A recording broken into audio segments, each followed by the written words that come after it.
Amendment 105 in this group, and start also by expressing enormous gratitude to my noble friend the Minister for all the efforts she has put into trying to resolve this problem in the last couple of years, and now in this bill.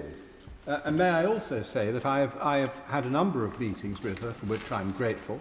I have learnt much from her in the course of those meetings and in committee.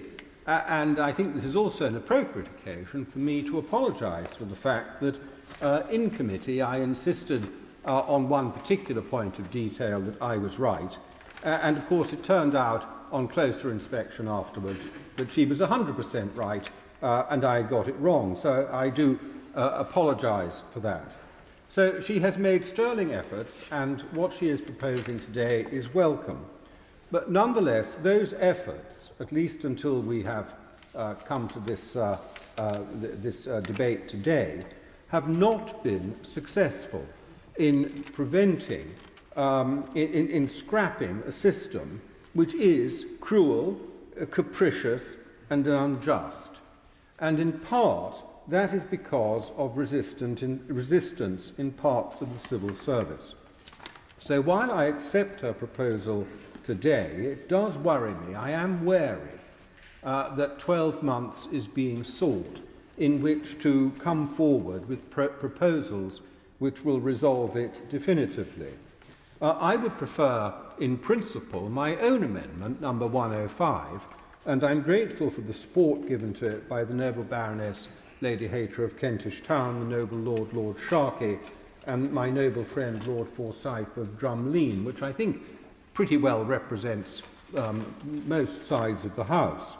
The legal background, which my noble friend did explain to some extent, is that this all originates in the Financial Action Task Force, an international group in which British officials play an important part.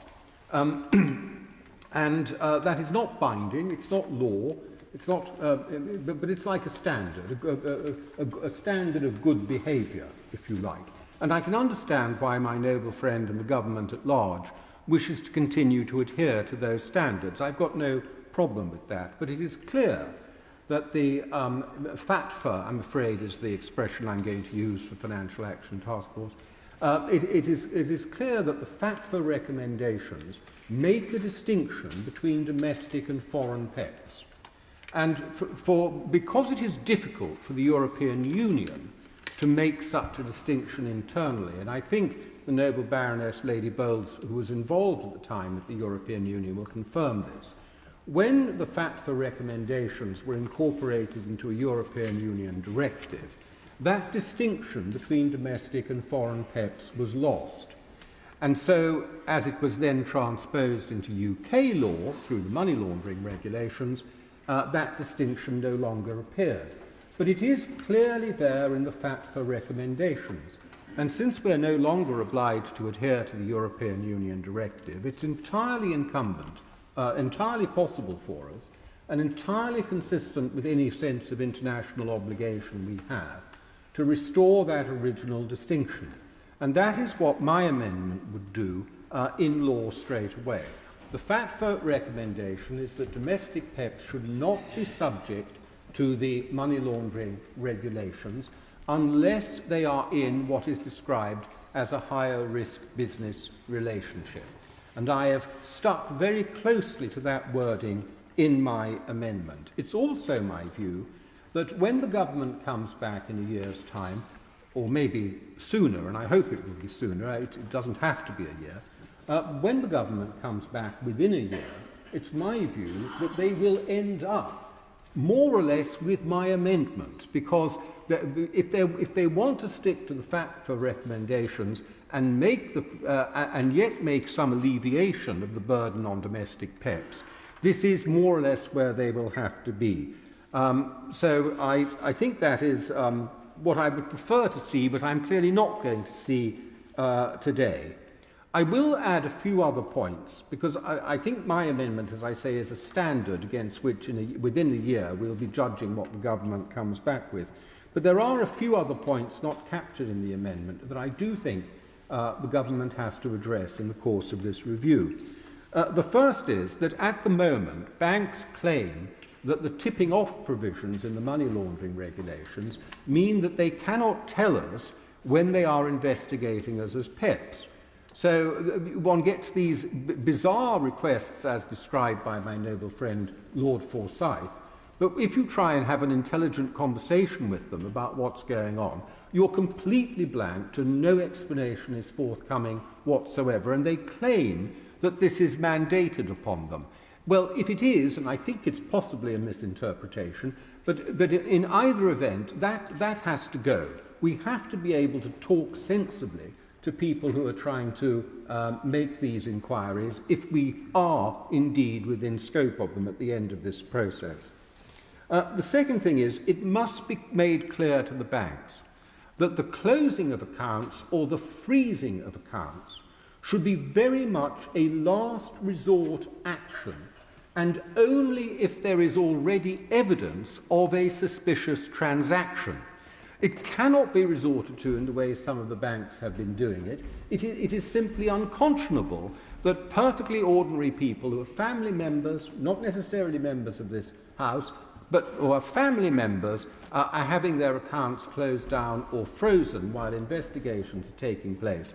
When there is no basis, no evidential basis for doing so, it's simply your turn has come round on the agenda for you to be inquired into. I have also a question for my noble friend, which is whether we can look forward to any alleviation in practice in the course of the next 12 months while we're waiting for this to happen, or is the full rigour of this unjust system to be persisted with while we are waiting? I will deal with one other objection, one other point which has been raised in committee, and that is that there are, we have been told, concerns on the part of the security service that this system should remain in place. My Lords, I have to say, I find that unconvincing. I really do. I can understand why the security service might want to have a special legal right to have some sort of access to the finances of people who are likely to be engaged in money laundering or terrorist financing, which is, after all, the activities at which all these instruments are aimed.